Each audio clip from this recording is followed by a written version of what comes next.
अखेरची भेट.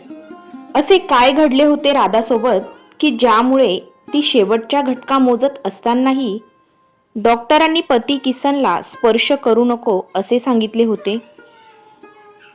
माझी एक इच्छा आहे, मला वचन दे, तू ते पूर्ण करशील?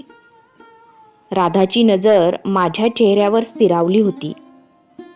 मला सांग, काहीही झाले तरी तुझी प्रत्येक इच्छा पूर्ण करणे हेच माझ्या आयुष्याचे ध्येय आहे. तू फक्त सांगून तर बघ. मी भावना विवश होऊन म्हटलं. बरं, मी सांगते, असं म्हणत ती माझ्या जवळ आली. तिच्या डोळ्यात माझ्यासाठी जणू प्रेमाचा सागर होता. मला हे जाणवत होते की तिच्या शांत आणि आनंदी निळ्या डोळ्यात माझ्यासाठीचे प्रेम ओसंडून वाहत आहे. माझ्या मिठीत गुरफटून तिने माझ्या ओठांना हळूवार स्पर्श केला. तो क्षण अद्वितीय होता. आयुष्यातला सर्वात सुंदर आणि अनमोल क्षण, जो काही काळ असाच आम्हा दोघांच्या मिठीत स्थिरावला होता.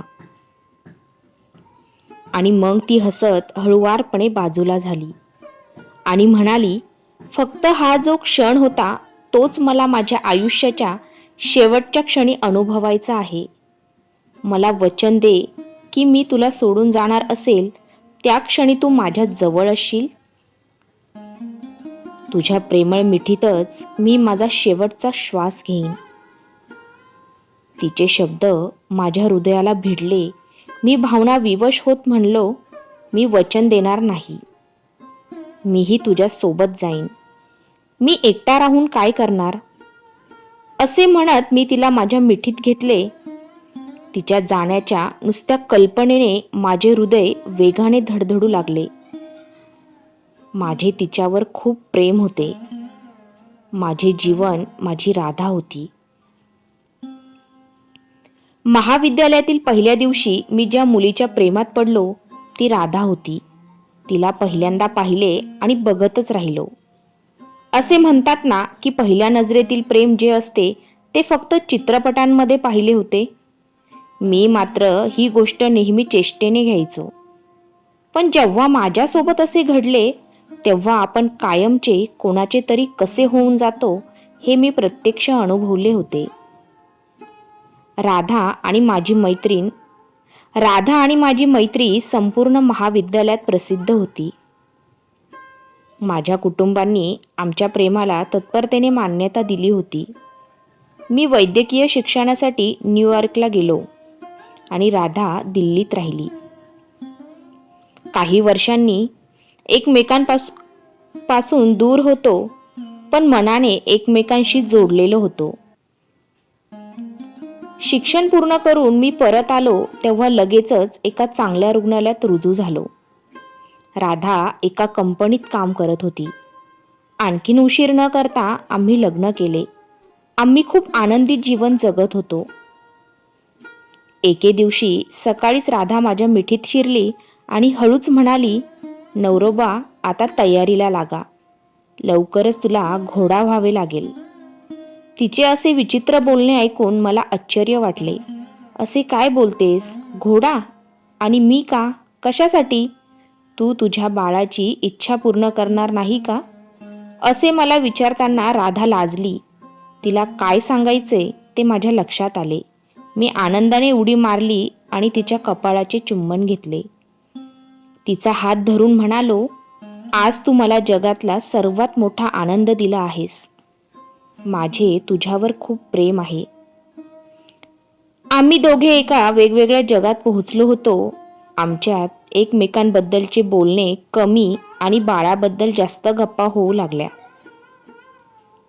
बाळासाठी काय विकत घ्यायचे, ते कसे ठेवायचे, तो काय आणि कसा बोलेल, काय करेल यावर आम्ही तासनतास गप्पा मारत होतो. डॉक्टर असल्यामुळे माझ्याकडे फारसा वेळ नव्हता. तरीही वेळ मिळताच मी होणाऱ्या बाळासाठी काहीतरी विकत घ्यायचो. एक संपूर्ण खोली मी बाळाच्या सामानाने भरली होती. राधाची पूर्ण काळजी घेणे, तिला योग्य आहार आणि औषधं देणे, तिच्याजवळ बसून भविष्याची स्वप्न पाहणे, हे सर्व करताना मला आनंद मिळत होता. काळ पंखा लावल्याप्रमाणे वेगाने उडू लागला. राधाच्या गरोदरपणाला 5 महिने उलटून गेले होते. त्या आनंदाच्या क्षणाची आम्ही आतुरतेने वाट पाहत होतो. पण आमच्या सुखाला गालबोट लागेल हे आम्हाला कुठे माहीत होतं. तो मार्च 2020चा महिना होता. संपूर्ण जग करोनाच्या थैमानामुळे त्रासले होते. भारतातही कोरोना संसर्ग झपाट्याने पसरू लागला होता. मी राधाला घराबाहेर न पडण्याच्या सूचना दिल्या होत्या. डॉक्टर असल्याने मला बराच वेळ रुग्णालयात घालवावा लागत होता. त्यामुळे मी तिच्या आईला आमच्या घरी बोलावून घेतले, जेणेकरून माझ्या गैरहजेरीत ती राधाची काळजी घेईल. दरम्यान एके दुपारी राधाची बालपणीची मैत्रीण माया तिला भेटायला आली. तिला भेटून राधाला खूप आनंद झाला. जेव्हा राधाने सांगितले की माया 2 दिवसांपूर्वीच वॉशिंग्टनहून परतली आहे, तेव्हा मी काळजीत पडलो आणि म्हणालो, राधा, हे बरोबर नाही. तुला माहिती आहे का, परदेशातून परतणारे लोक या आजाराचे सर्वात मोठे वाहक असतात. राधा, तू तिच्याजवळ जायला नको होतेस. म्हणजे तुला असे म्हणायचे आहे की माझे लग्न झाले आणि मला बाळ होणार म्हणून माझे अभिनंदन करायला आलेल्या माझ्या मैत्रिणीला मी दारातच थांबून ठेवायला पाहिजे होतं का? तू आत येऊ शकत नाहीस, मला भेटू शकत नाही, असे वागणे बरोबर आहे का? किसन: हो, बरोबरच आहे राधा. तू डॉक्टराची पत्नी आहेस. तुला माहिती आहे का, आपल्या देशातही कोरोनाचे रुग्ण आढळू लागले आहेत आणि भारतात हा आजार बाहेरून पसरत आहे. हो, पण ती वुहानहून नाही तर वॉशिंग्टनहून आली होती. तरीही मी तिला हात धुवायला लावले होते. असेलही, पण राधा, माझे मन सांगते की तू योग्य नाही केलेस. तू गरोदर आहेस, तुला जास्त धोका आहे.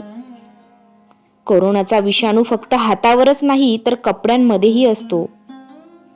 ती एकदा तरी खोकली असेल तरीही त्यातून तुला संसर्ग होण्याचा धोका आहे. कृपा कर, पण माझ्यासाठी चुकूनही भविष्यात अशी चूक पुन्हा करू नकोस. मी तिला समजावले. ठीक आहे, पुन्हा कधीच नाही. तो विषय आम्ही तेथेच थांबवला. दरम्यान रुग्णालयात रुग्ण वाढत असल्याने मला वेळेवर घरी परतणे कठीणच होत होते. त्यानंतर अचानक देशात लॉकडाऊन लागला. मी 6-7 दिवस घरी जाऊ शकलो नाही. मी राधाच्या प्रकृतीची फोनवरच चौकशी करत असे. कोरोना रुग्णांसोबत राहावे लागत असल्याने मी स्वतःहून घरी जाणे टाळत होतो, कारण हा विषाणू माझ्याकडून राधापर्यंत पोहोचू नये असे मला वाटत होते. दरम्यान एके दिवशी फोनवरून मला राधाची प्रकृती बरी नसल्याचे समजले. मी विचारले असता 2-3 दिवसापासून कोरडा खोकला आणि ताप येत असल्याचे तिने मला सांगितले. तापाची साधी औषधे घेऊन ती बरे होण्याचा प्रयत्न करत होती, पण आता तिला श्वास घ्यायलाही त्रास होत होता. मी खूप घाबरलो. हे सर्व लक्षणे कोरोनाचीच होती. मी सुन्न झालो. एकीकडे राधा गरोदर होती आणि दुसरीकडे हा भयंकर आजार. मी तिला तातडीने रुग्णालयातील अतिदक्षता विभागात दाखल केले. तपासणीत तिला कोरोना झाल्याचे निष्पन्न झाले. 24 तास मी तिच्यावर लक्ष ठेवून होतो. तिच्या काळजीने अस्वस्थ झालो होतो. तिची प्रकृती बिघडतच चालली होती. तिच्यावर कुठल्याच औषधाचा परिणाम होत नव्हता. त्यानंतर एके दिवशी आमच्या वैद्यकीय पथकाने जाहीर केले की राधाला वाचवणे आता अशक्य नाही. तो क्षण माझ्यासाठी इतका धक्कादायक होता की मला अश्रू अनावर झाले. माझा जीव असलेली राधा मला सोडून कशी जाईल? पाणावलेल्या डोळ्यांनी कितीतरी वेळ मी तसाच बसून होतो. मला सुरुवातीपासून आजपर्यंतची राधाची प्रत्येक गोष्ट आठवत होती. आणि मग अचानक मला राधाने माझ्याकडून घेतलेले वचन आठवले. शेवटी जवळ असण्याचे वचन, मिठीत घेऊन शेवटचा निरोप देण्याचे वचन. मला माहीत होते की कोरोनामुळे मृत्यू झाल्यास रुग्णाचा मृतदेहही कुटुंबियांना दिला जात नाही. मृत्यूपूर्वी रुग्णांना प्लास्टिकचे आवरण घातले जाते. राधा पुन्हा कधीच दिसणार नाही. तिला स्पर्श करताही येणार नाही. अशी वेळ जवळ आली आहे हेही मला समजत होते. मी माझे वचन नक्की पूर्ण करेन असे मी मनोमन ठरवले होते. मी इतर डॉक्टर आणि परिचिकांसह राधाच्या खाटेपासून थोड्या अंतरावर उभा होतो. सर्वांनाच काळजी वाटत होती. तेव्हाच मी माझा गाऊन काढला, हात मोजे काढले आणि त्यानंतर मास्क काढू लागलो. प्रत्येकजण मला असे करण्यापासून रोखत होते. एका डॉक्टरने तर मला पकडून ठेवण्याचा प्रयत्न केला, पण मी थांबलो नाही. मला माहीत होते की आत्ता नाही तर मग पुन्हा कधीच नाही. मी पुढे गेलो, राधाजवळ जाऊन तिच्या बाजूला बसलो. तिचा हात माझ्या हातात घेतला. माझा स्पर्श होताच मोठ्या कष्टाने तिने तिचे बंद डोळे उघडले. काही क्षण मी तिच्याकडे आणि ती माझ्याकडे बघत राहिली. मग मी तिच्या ओठांना स्पर्श केला आणि तिला माझ्या हातांनी आधार दिला. आमच्या दोघांच्या डोळ्यातून अश्रू वाहत होते. तेवढ्यात राधा माझ्यापासून दूर झाली आणि कसेबसे स्वतःच्या ओठावर बोट ठेवून मला हातवारे करू लागली. नाही किसन, नाही, कृपया जा. किसन जा, माझे तुझ्यावर खूप प्रेम आहे, माझेही तुझ्यावर खूप प्रेम आहे असे म्हणत मी तिला पुन्हा एकदा स्पर्श केला. पण तिच्या हट्टामुळे मला तेथून उठून लांब जाऊन उभे राहावे लागले. माझ्या सहकारी डॉक्टरांनी मला लगेच सॅनिटायझर दिले. माझ्या हातांसोबत माझे ओठही सॅनिटाईज केले. मला लगेच आंघोळीसाठी पाठवण्यात आले, कारण राधासोबत ती माझी अखेरची भेट होती हे माहीत होतं.